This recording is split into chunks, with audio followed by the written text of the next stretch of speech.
Kapapasok lamang po ng mainit na balita, Trillanes papaimbestigahan si Senate President Peter Alan Cayetano kaugnay sa naging gulo sa Senado. Eto pa, Bato de la Rosa walang planong magpahuli. Siya daw ang pag-asa ng bayan. Kahit anong gawin nila, hindi nila ako makuha, hindi nila ako makikita. Pero ginawa kong bumiyahe dito sa Manila para makatulong, para magbago ang liderato ng Senado. Dahil kung hindi magbabago, walang kinabukasan ang Pilipinas. Kaya bumiyahe talaga ako against all odds. Lahat ng risk hinarap ko para makarating lang dito. Pero despite the fact na grabing preparasyon nila para hulihin ako, nalusutan pa rin natin sila. Dahil nandiyan si Lord. God's deliverance is real. Hindi ba dapat kasama sa imbestigahan itong si Alan Peter Cayetano? For sure, kasi nagpaalam yon. Nagpaalam yon, Christian. Nag-usap sila. By admission ni General Aplaska, nag-usap sila, sinabi niya nandoon yung NBI, then pumunta siya doon. Tapos nakita mo naka-ready sila mag-live stream, ganon. Kilala ko yan si Alan. Capable yan siya ng mga ganyang drama, ganyang mga gimmick. Okay, punta tayo kay General Aplaska. Alam niyo, wala sa rules of engagement ng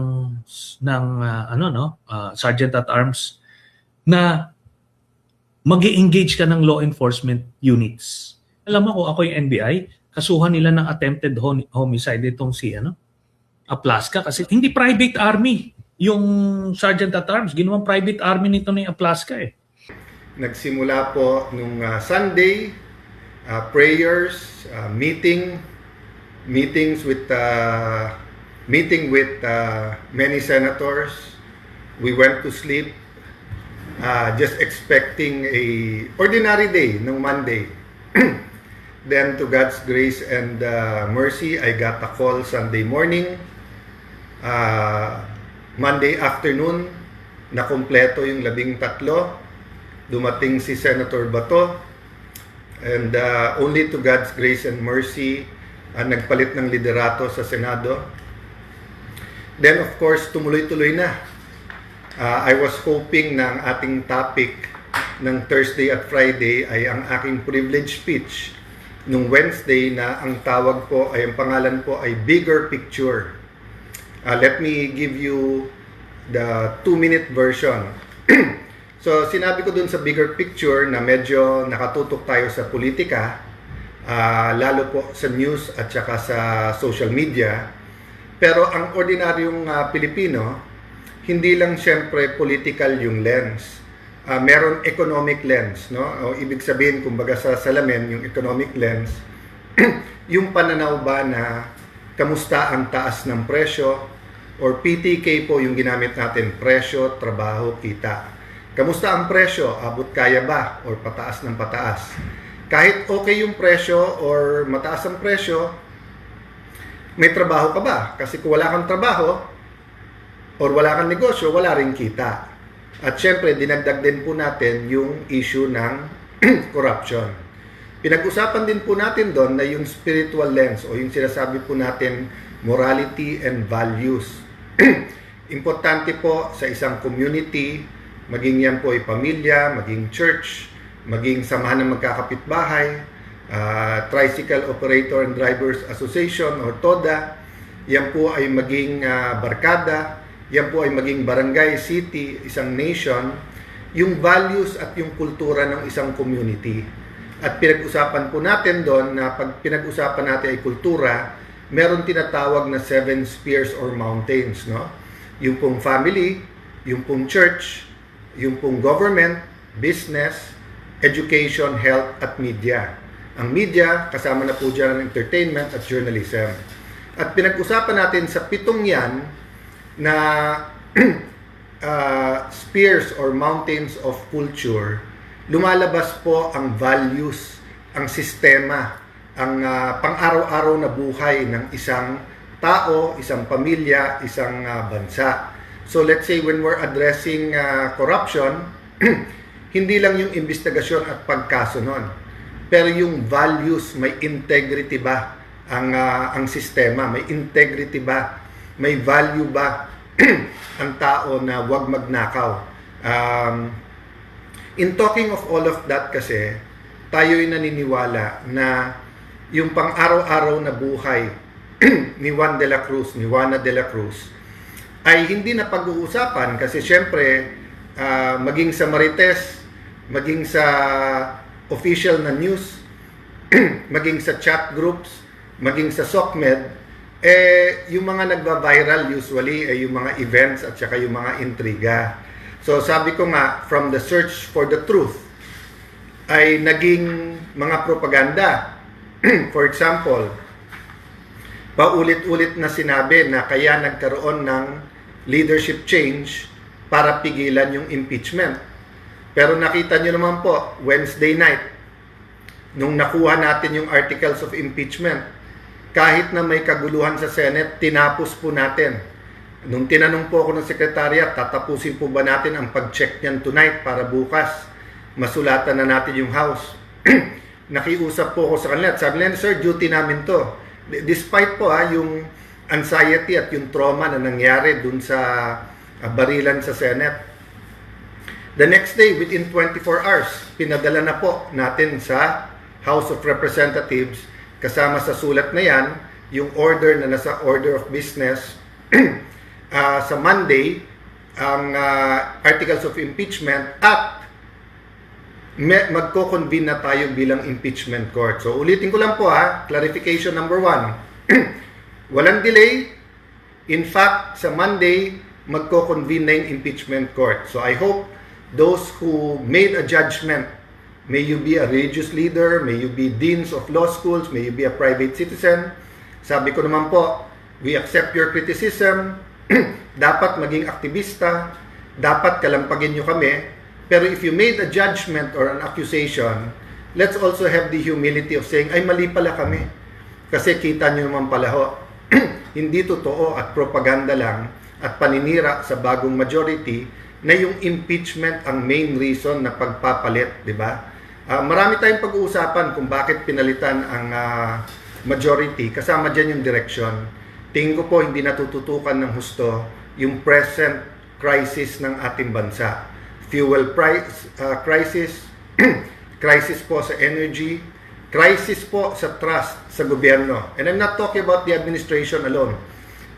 Trust in the legislature, in the House, the Senate, trust sa ating traditional media, trust sa social media, trust sa ating administrasyon, trust sa impeachment process. Yung tiwala ba na may mga leader tayo na ginagawa nila ang lahat ng kaya nila para mapababa ang presyo or makontrol ang inflation? Or that every student ay meron pong gamit at maganda po ang direksyon ng ating educational system para may trabaho kagad? O yung tiwala po sa PhilHealth sa nangyaring mga budget scandal or tiwala po sa DOH na parating may problema sa bidding at sa supply ng bakuna at ng gamot. Tiwala ng ating OFWs ay nasa magandang kalagayan or that we're doing everything for their safety and welfare. May maraming issues po yan safety and welfare. Okay. So, let me clarify a second thing before I go to the main topic. I'd like to clarify na agad-agad sinecure yung CCTV sa Senate. Marami pong theories, marami pong haka-haka, maraming nagpupush ng narrative, no? Isa sa unang sinabi sa akin ni Secretary Gilbert Remulla, ni Secretary John Vic Remulla, ay pagdating sa Senate, we will secure the Senate, we will make sure that everyone's safe.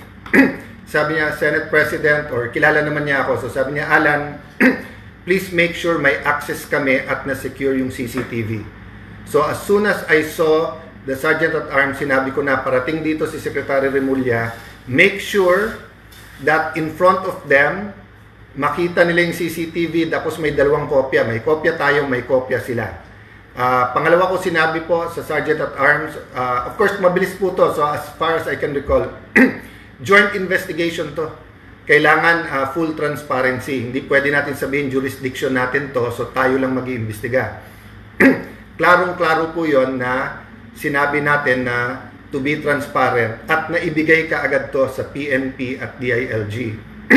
So sa lahat ng humihingi ng kopya, maging sa Office of the Ombudsman, maging sa NBI, I'll sort out the technicalities at legal later on, ha? Kasi even yung sinabi ko kahapon na kung sinususpindi nyo ang aming Sergeant of Arms, I have to wait for the memo ng aming legal and to ask the other senators kasi may legal issue dyan.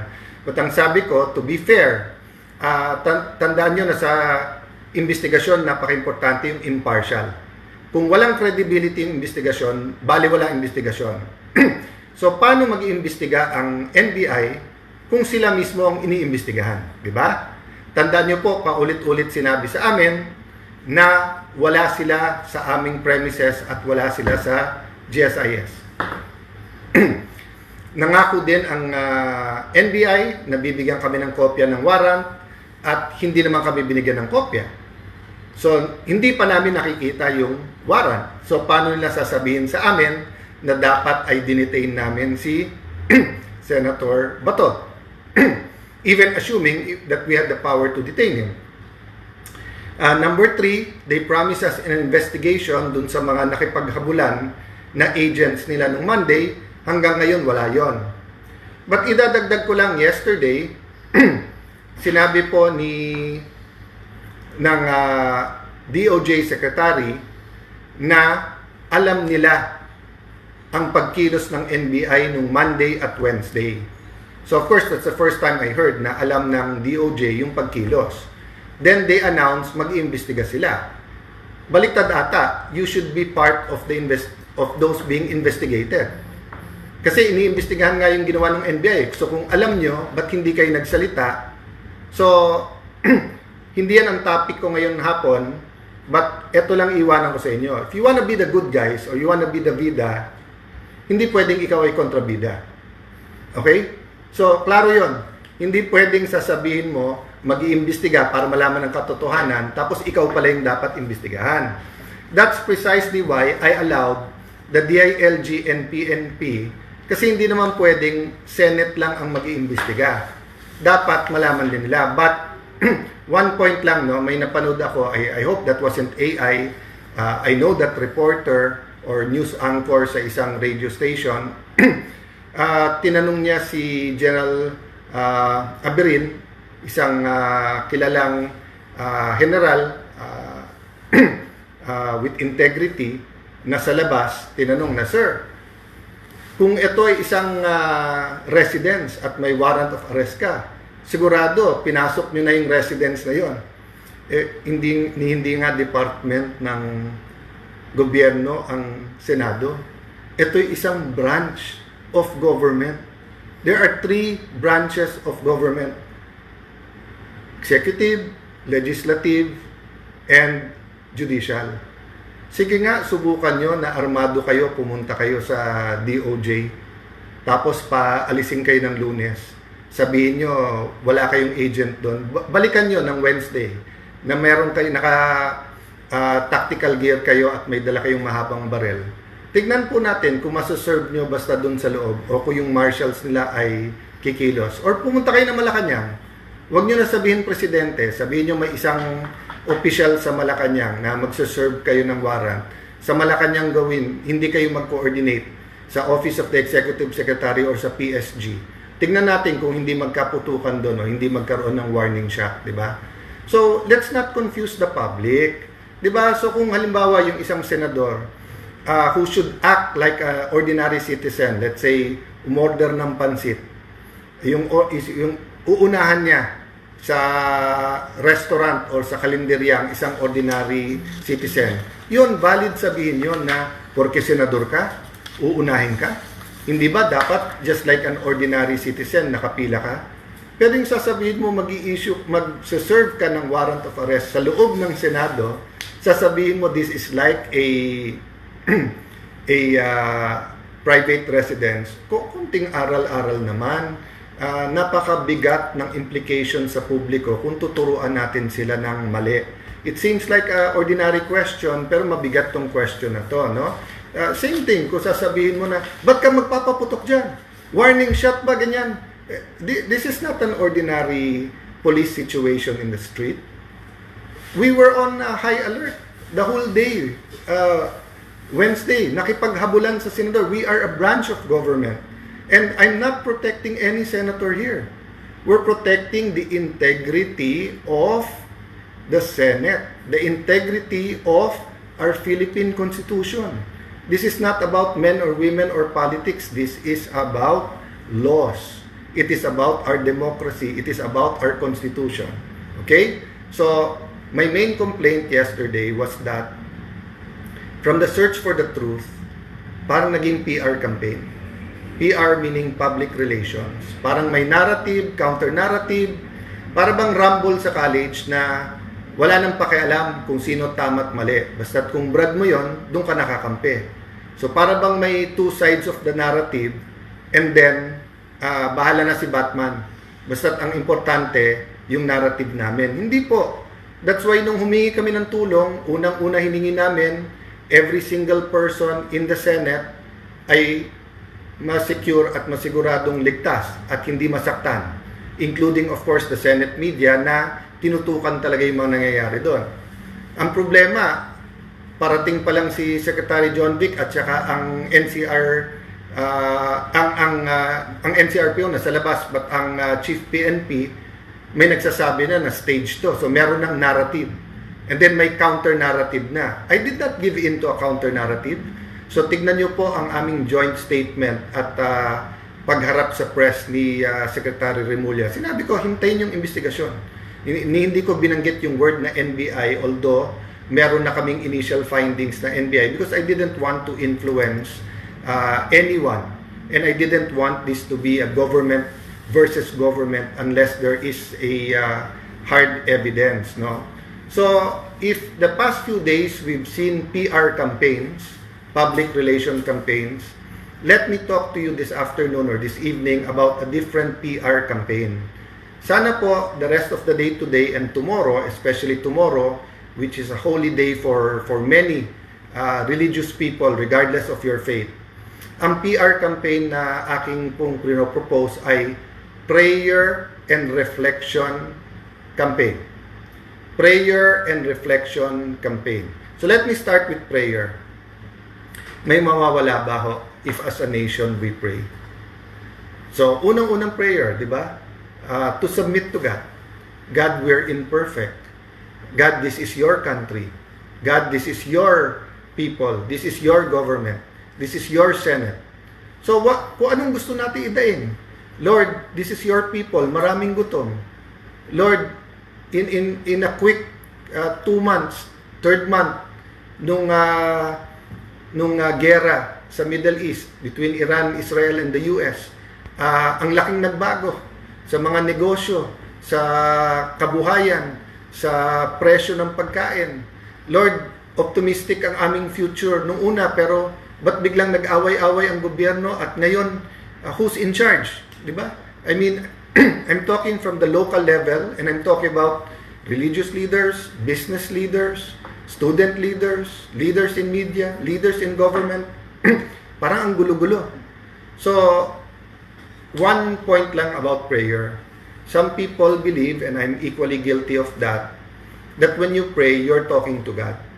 Part of prayer is meditating on His Word and receiving His answer.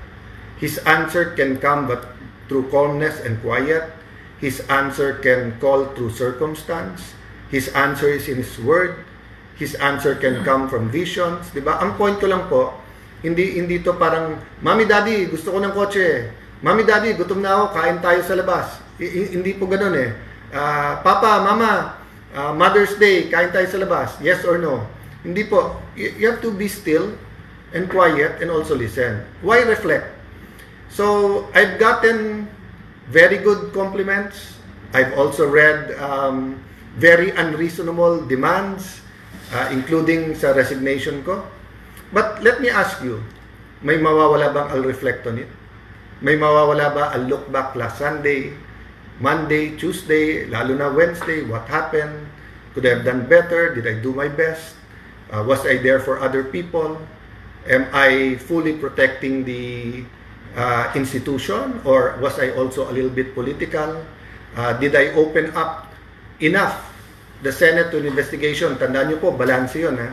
If I have to protect the Senate, so hindi ka pwedeng totally mag-surrender na bahala na kayong lahat mag-imbestiga. It is a branch of government. We have to protect the integrity of the Senate.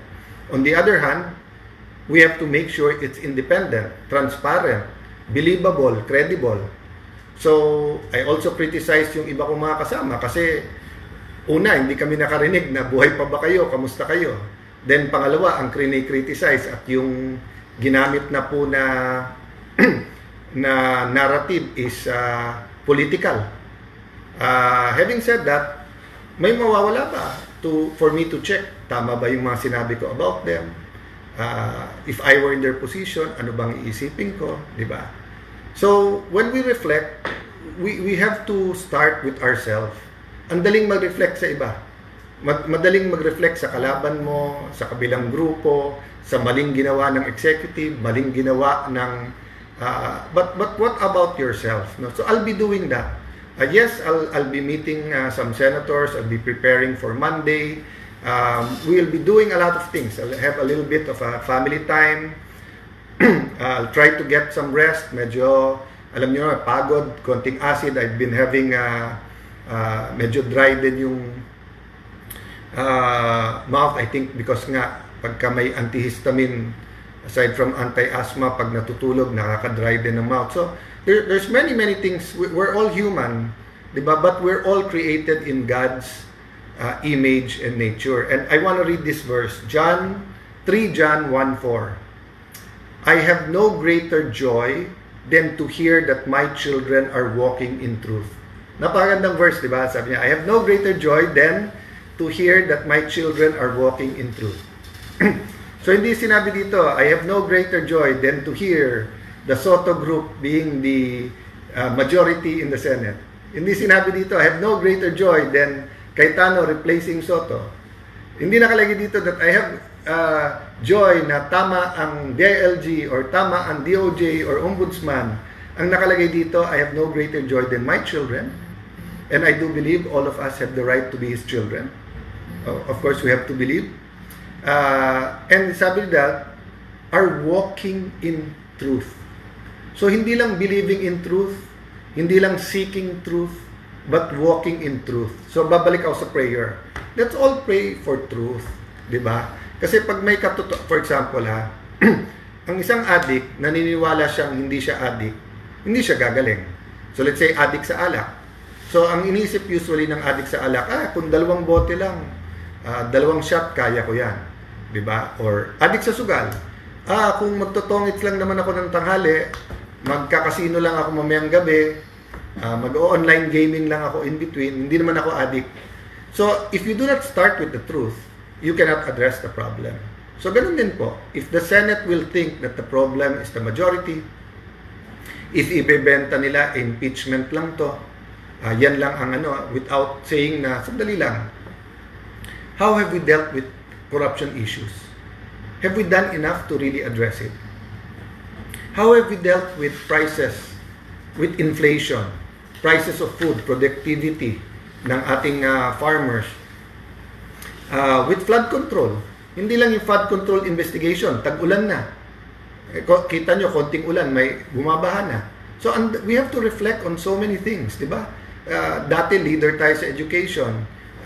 Totoo ba, the last year, naunahan pa tayo ng Cambodia sa tourism.